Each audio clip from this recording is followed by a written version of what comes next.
the one directed by Justin Baldoni. It is called It Ends With Us. It's a very bad title. Like I kept thinking of the Tomei Tugboat Stripper movie when I was like trying to figure out what the title was. I kept typing the wrong thing into Google. It's like It Ends With Us. It sounds like an RPG or something. What's the title of that movie again? I can't think of it right It's now. like it came to me, or she It came came to to me. me. That's it. She She came to came me. to me. She came to me. That's it. Yeah. Yeah, I couldn't figure out the title of this movie. Anyway, but this is based on a best-selling book that shows like I don't read the these kind of books, but it's a book by Colleen Hoover and written by Christy Hall, who is the writer-director who made her debut earlier this year with Daddy-O, which is the best movie of the year. And that was the main reason I went to this movie in a theater that was just filled with women. I was one of three dudes in the like half full theater. The director is also like the second lead in the movie, which I didn't know until after the movie was over and I saw his name on the credits.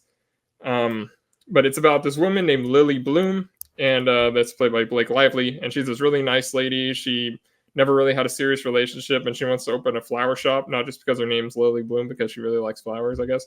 And she meets this guy, Ryle Kincaid, played by the director, Baldoni, at sort of a vulnerable point in her life, but nothing really happens. But then one thing leads to another. She has a connection with her coworker, played by Jenny Slate. Her husband is played by Hassan Minaj. I think that's the second or third time we've had him in a movie this year.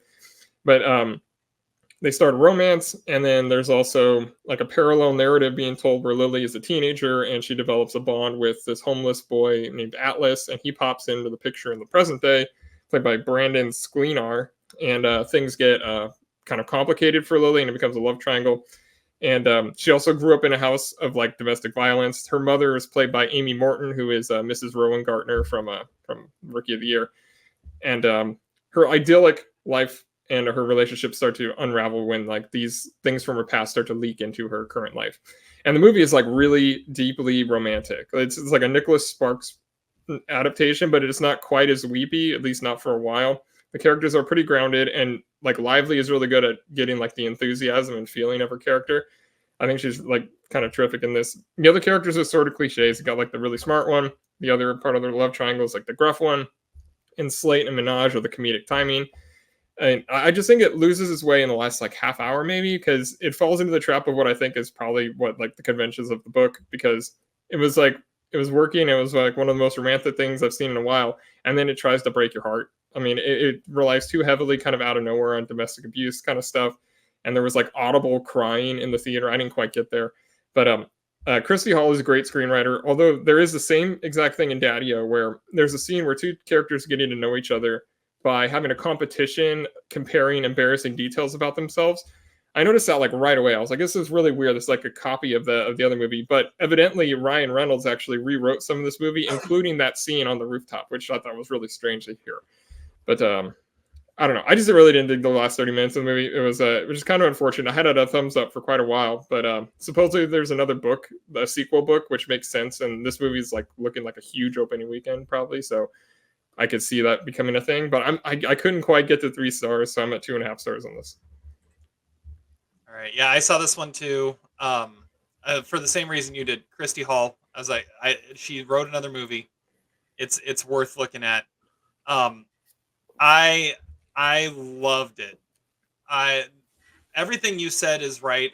The last half hour though, I really got interested in it, and especially how it built these characters. Like these characters are so deep and so well developed, and you've kind of fallen in love with all of them.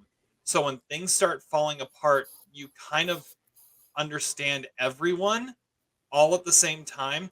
I could have done without the last scene. The last scene I thought was dumb and didn't need to be there.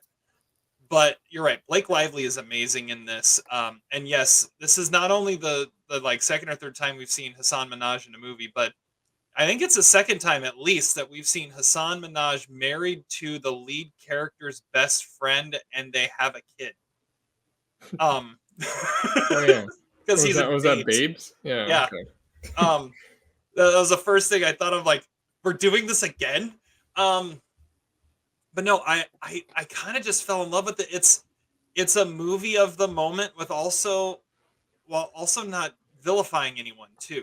Like you get everyone in the movie, and it's just you have broken people that make broken relationships, and I thought it worked really, really well. And then I came home and my wife is like, "Oh yeah, I read this book in 24 hours. It is brilliant. I can't wait to see it." I'm like, well, that's why it got made into a movie and all this stuff. And yeah, apparently this author is like a big deal and is going to have a lot of books being made into movies. Was it packed when you went to go see it?